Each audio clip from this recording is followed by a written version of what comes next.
Sabías que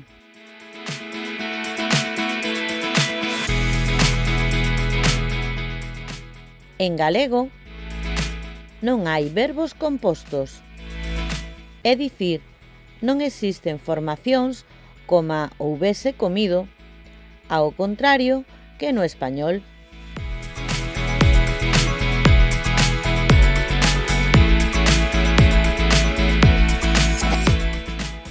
Algúns tempos verbais que se corresponden co español fórmanse cunha soa palabra.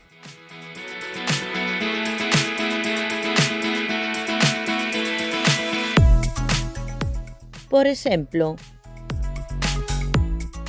en español temos o pretérito anterior, que se consuga así: yo hube comido, tú hubiste comido, él, ella hubo comido, nosotros, nosotras hubimos comido, vosotros, vosotras hubisteis comido y ellos, ellas hubieron comido.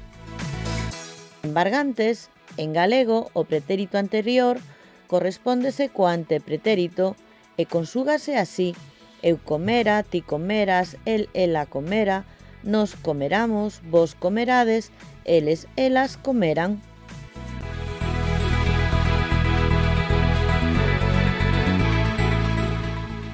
Sabías que? Pois agora xa o sabes. Podes atoparme en @profearacelis nas canles de Instagram, YouTube e TikTok, ou tamén na miña páxina web profearacelis.com.